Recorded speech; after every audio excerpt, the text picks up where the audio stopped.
ஒரு காலத்தில் ஜிராஃப்கள் சுதந்திரமாக சுற்றித் திரிந்த ஒரு தொலைதூர நாட்டில் வேன்ஷு என்ற ஆர்வமிக்க சிறிய ஜிராஃப் வாழ்ந்தாள். அவளது உயரமான நீண்ட கழுத்துடைய அவள் தோழிகளுடன் விளையாடுவதில்லை. மாறாக வேன்ஸுக்கு நட்சத்திரங்களில் அதிக ஆர்வம் இருந்தது.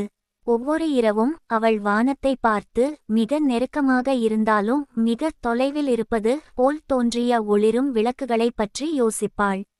ஒரு மாலை வேன்ஷு நட்சத்திரங்களை பார்த்து கொண்டிருந்தபோது அமானுஷ்ய ஒளியுடன் ஒளிரும் ஒரு குறிப்பிட்ட பிரகாசமான நட்சத்திரத்தை அவள் கவனித்தாள். அந்த நட்சத்திரம் எப்படி இருக்கும் என்று எனக்கு தெரியாது என்று அவள் தனக்குள் நினைத்தாள். அந்த நட்சத்திரம் அவளது கனவுகளில் வந்து அவளை ஒரு அழகான கிரகத்திற்கு அழைத்தது. அடுத்த நாள் வேன்ஷு அந்த மர்ம நட்சத்திரத்தை பற்றி மேலும் அறிய ஒரு பயணம் மேற்கொள்ள முடிவு செய்தாள். நட்சத்திர கூட்டங்களின் வரைபடத்தை கையில் எடுத்துக்கொண்டு அவள் நடக்கத் தொடங்கினாள். நாட்கள் வாரங்களாக மாறின, மேலும் வேன்ஸின் பயணம் நீண்டதும் கடினமானதும் ஆகும். அவள் விரிந்த பாலைவனங்களை கடந்து உயரமான மலைகளை ஏறி ஆழமான ஆறுகளை கடந்தாள். இறுதியாக அவள் ஒரு மாயாஜால வாயிலை அடைந்தாள். வாயிலை திறந்ததும் அவள் ஒரு அழகான ஒளிரும் உலகில் நுழைந்தாள். அதுதான் அவள் கனவு கண்ட நட்சத்திரம்.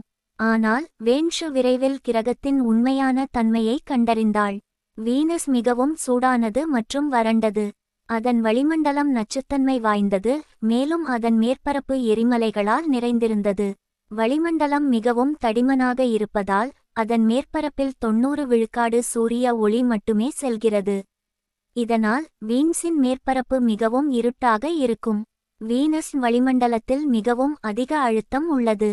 இது பூமியின் கடலின் ஆழத்தில் 900 மீட்டர் ஆழத்தில் உள்ள அழுத்தத்தை விட அதிகமாக உள்ளது. வீனஸ் வளிமண்டலத்தில் சல்பூரிக் அமிலம் உள்ளது. இது மழை பெய்து வீன்ஸின் மேற்பரப்பில் அமில கடல்களை உருவாக்குகிறது. வீனஸ் வளிமண்டலத்தில் காற்று மிகவும் வேகமாக வீசுகிறது.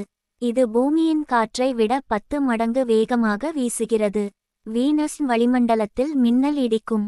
இது பூமியின் மின்னலை விட 10 மடங்கு அதிகமாக இடிக்கும். வீனஸ் வளிமண்டலத்தில் வானவில் உருவாகாது. இதற்கு காரணம் வீன்ஸின் வளிமண்டலத்தில் நீராவிகள் இல்லை. வீனஸில் வளிமண்டலத்தில் ஒளி வளைந்து செல்கிறது. இதனால் வீனஸில் சூரியன் பூமியில் பார்க்கும் விதத்தில் பார்க்க முடியாது. வீனஸ் கிரகம் வளிமண்டலத்தில் சூரியன் கருப்பு நிறத்தில் தெரியும். இதற்கு காரணம் வீன்ஸின் வளிமண்டலத்தில் சூரிய ஒளி சிதறடிக்கப்படுகிறது. வீனஸ் கிரகம் வளிமண்டலத்தில் சூரியன் மேற்கில் உதித்து கிழக்கில் மறையும். இதற்கு காரணம் வீன்ஸின் சுழற்சி திசை பூமிக்கு எதிர் திசையில் உள்ளது. அவளது கனவு கிரகம் உண்மையில் வாழ முடியாத ஒரு இடம் என்பதை அவள் புரிந்து கொண்டாள். வேன்ஷு மிகவும் ஏமாற்றமடைந்தாள். ஆனால் அவள் தனது பயணத்திலிருந்து பல பாடங்களை கற்றுக்கொண்டாள். அவள் உண்மையான நட்பு மற்றும் வீட்டின் முக்கியத்துவத்தை உணர்ந்தாள். தனது நண்பர்களையும் குடும்பத்தையும் நினைத்துக்கொண்டு வேன்ஷு வீடு திரும்ப முடிவு செய்தாள். அவள் மாயாஜால வாயிலை கடந்து தன் வீட்டிற்கு வந்தாள்.